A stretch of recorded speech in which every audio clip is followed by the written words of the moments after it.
Hello everybody, this is another Hot Wheels collector video. Today we're looking at the 64 Lincoln Continental. This is not a new casting, it's simply just a new recolor of this pretty old casting because this casting first debuted in 2007.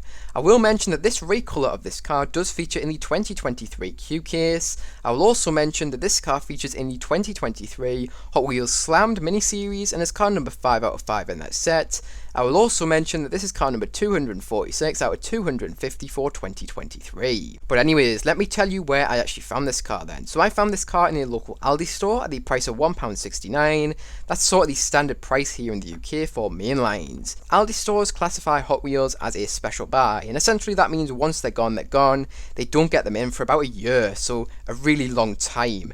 But yeah, I heard in a Facebook group that Aldi stores are going to be restocking Hot Wheels. I couldn't believe it, to be honest, because it's very rare that they do, as I've said. So I quickly went to my local store on a Saturday. I went into the shop and I was super disappointed to see that there were no Hot Wheels or no space for Hot Wheels at all. But then, after I'd been to the shop, I looked in the comments under that post and people were saying go back on Monday morning. The shops were supposed to get a message saying to put the Hot Wheels out on Monday morning, but some of the shops didn't get the memo and hence put them out too early. So I went back on that Monday morning and yes, there were 5 whole boxes of completely untouched Hot Wheels. I went through all the boxes, found everything I wanted, including new castings and recolors. I also found 2 treasure hunts, but no super treasure hunt, but that's totally fine, as here in the UK, super treasure hunts are really hard to find. And I don't collect for the rare stuff, I collect the stuff I like, and I recommend that that's what you do too. Don't get too hung up on the rare and valuable stuff. But anyways, let me give you some facts about the real life car. So in real life, this car has a 7-litre V8 engine, which produces 320 brake horsepower and 631 newton meters of torque, converting to 465 pound-feet of torque. This car also had a 0 to 60 time in 9.1 seconds, and also had a top speed of approximately 100 miles per hour to 125 miles per hour.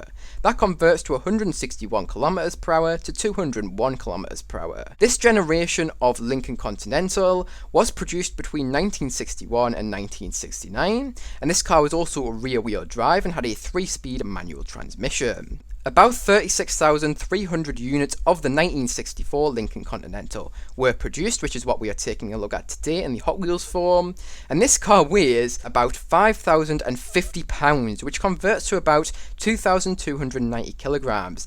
Essentially, this car is a land yacht. It weighs an absolute ton. And finally, I would like to mention that when this car was new, it cost about $6,290 all the way up to $6,935 in 1964. And in today's money, that converts to about $60,400, which converts to £48,500, all the way up to $66,600, which converts to £53,500. But anyways, that is it for the facts about this thing, so now let's move on to my actual showcase of the Hot Wheels model. Alright, so kicking off this showcase then, we'll first of all take a look at the side of this car, and I'll first of all mention the wheel choice on this thing. So this car is rolling on the lace wheels which first debuted in 1996, and on this car they have been painted in chrome gold. Next up, for the colour of the rest of the car then, it's all been painted in this dark purple colour, which is actually metallic and does have some lighter purple metal flake to it. Looks superb and does give this car a very lowrider look, which is exactly what this release of this casting is going for. Next up, for the tamper work on the side of this thing then, it continues that lowrider look, and it does have lots of striping along the side of it. There's definitely plenty of it, and you definitely do get your money's worth with tamper work on this car, and this striping has been done in a mixture of pink and purple. Anyways, that is it for the tamper work on the side of this thing then, so now onto the actual metal casting itself. First of all, I'll mention that the side windows on this car have been wound down. The only side window which does feature on this casting is the front door quarter window, which is there and is created through the window plastic, which is see-through. Next up, I'll mention that this casting does not have any wing mirrors, but that's totally okay, as the wing mirrors featuring on the real life car are those really thin chrome wing mirrors, and it would be really hard for the Hot Wheels team to represent these wing mirrors on this casting, so I think it's best they just didn't put any wing mirrors on this thing at all, instead of putting some blobs of metal, which wouldn't really look very accurate at all, or good. Next up, I'll mention that the 2 door handles of this car do feature in the metal casting here, in the form of a protrusion from the rest of the body of the car. The reason why the door handles of this car feature so close to each other is because the real life car does have suicide doors. Essentially, that means the rear door of this car opens in the opposite way to the majority of cars on our roads.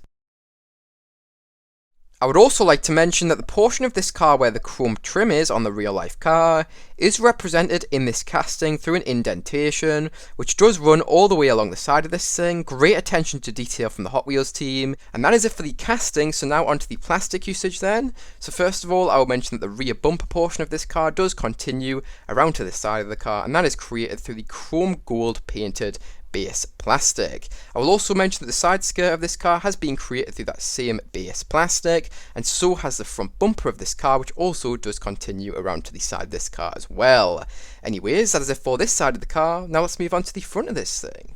Alright, so next up, taking a look at the front of this car then, there's no tamper work here, but there's still plenty of detail, so let's get straight into it. First of all, I'll mention that the entirety of the front of this car is created through the chrome gold painted base plastic. I'll mention that the headlights do feature here, moulded into that plastic, as well as the main front grille of this car, also featuring moulded in here as well. I will also mention that the lower turn signal or indicator lights of this car also do feature moulded into this plastic, as well as finally the license plate holder portion of this car also featuring here. I would like to mention that you could easily add your own details to the headlights and turn signal lights of this car using something like Sharpie or acrylic paint, and as for adding a license plate to this car, it could be easily done with something like a permanent sticker. But anyways, that's really it for the front of this car. Let's move straight on to the next side of this thing. Alright, so taking a look at the next side of this car then, it is pretty much the exact same as the previous side, so I'm not going to bore you with going over everything all over again. You can pause the video here and have a look for yourself if you're looking for something specific. The only thing which is different about this side of the car is the fuel filler cap does feature here, moulded into the metal casting. But anyways, that is it for this side of the car, so now let's move on to the rear of this thing. Alright, so taking a look at the rear of this car then, there's plenty of detail here, even though there's no tamper work, so let's get straight into it. First of all, I'll mention that the entirety of the rear bumper of this car has been created through the chrome gold painted base plastic. I will mention that the rear brake lights of this car have been moulded into this plastic, as well as the reverse lights of this car also being moulded into that plastic. And finally, we do have the license plate holder of this car also being moulded here as well. I will mention that you could easily add your own details to the rear lights of this car using something like Sharpie or acrylic paints, and I will also mention that you could easily add your own license plate to this car the exact same way as the front of this thing through a permanent sticker. But anyways, that is it for the rear of this car, so now let's move on to the top of this thing. Alright, so taking a look at the top of this car then, the detail does not stop yet. So first of all, I will mention that you can see the continuation of the lowrider themed striping to the trunk of this car. This striping is the same colour as on the side of this thing in pink and purple. I would also like to mention that the Hot Wheels logo does feature on the trunk of this car being tampered on here in pink. Next up, I will mention that there is no detail featuring on the roof of this car, but I will mention that the interior plastic of this car has been done in this dark purple colour. This is a very similar purple to what we see tampered onto the side and the top of this car in the form of striping. I would also like to mention that this car does actually have windshield wipers, but they don't feature in the window plastic of this thing. Instead, they feature in the metal casting in the form of a protrusion from the rest of the body of the car, and they do feature on the hood of this car. It's really nice to see them here. It's a small detail, but it does make a difference for me. It makes this casting a little bit more complete and realistic. I would also like to mention that behind those windshield wipers we do have two hood vents. This is accurate to the real life car, and these vents are in the form of an indentation in the metal casting. They are not a shut off a hole, but that's totally okay and is expected, and they still do look fantastic. And the final few things which do feature on the hood of this car, first of all I will mention that the lowrider type striping does continue here in pink and purple tampo. And finally, I would like to mention that the outline of the hood of this car does feature moulded into the metal casting. This outline is simply where the real life car's hood would open. This is a standard detail which we do see on most Hot Wheels models, so it's definitely nothing too exciting to see here, but it's nice to have it here because it does make this car more realistic looking. Anyways, that is it for the top of this thing, and that is also it for my showcase of this car. So now let's move on to my final thoughts and review on this thing. Alright, so now it's time for my final thoughts and review on this car. I'm a big fan of this thing. I think the casting itself is phenomenal. I think the Hot Wheels team did a great job back in 2007 on this car because it still holds up fantastically to today's standards, which honestly I wasn't expecting when I saw how old this casting was. I genuinely thought that this car would need a retool desperately, but it doesn't. You know, most cars that came out around the same time as this thing do need a retool. You can tell they're really old, they're not super accurate, but this thing is accurate. It just looks really nice. I've got no complaints about this thing whatsoever, but what's even nicer is the fact that this car does have windshield wipers. This thing acts as a great demonstration that there is absolutely no reason that modern castings should not have them, because even this car has them, albeit they're in the metal casting instead of the actual window plastic itself, but they're still there, and that is what matters. Awesome little attention to detail there. And now for this actual specific release then. I love the colour of this thing, looks great on this car, but what I love even more is the tamper work, giving this thing a real lowrider vibe, which is exactly what this casting is going for, very period correct. This Hot Wheels release is designed in a specific way so that the wheels are actually tucked up behind the metal casting itself to make it look even more low to the ground and slammed. This car definitely does deserve to be in the Hot Wheels Slammed miniseries because this car is definitely slammed. It's fair to call it that.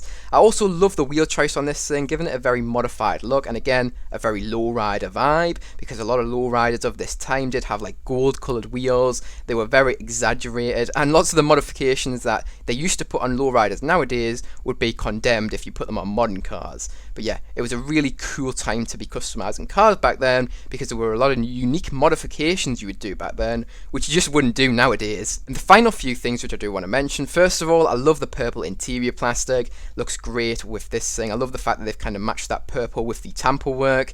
And finally, I love the plastic usage to create the front and rear bumpers of this car, as well as the side skirt. It makes it look more realistic to the real life car and also acts as a nice colour split. But anyways, that does lead me onto my score out of 10 for this thing. So what am I going to give this car out of 10? It is going to be receiving a 9.5 out of 10. What a fantastic release of this casting. But anyways, that is it for this video. So if you guys did enjoy, make sure to like. If you're new to the channel, subscribe. Remember, you can also press that notification bell so you do not miss new uploads. Remember, you can also share this video with any friends, family, or any groups who may be interested. But remember, don't feel pressure to. If you don't feel like you have anybody who may be interested, you watching this video all the way to the end means so much to me, and I really do thank you for making it all the way up until this point. But anyways, that is it for this video, so I hope you guys did enjoy, and I really do hope to see you guys in the next one. Bye bye everyone.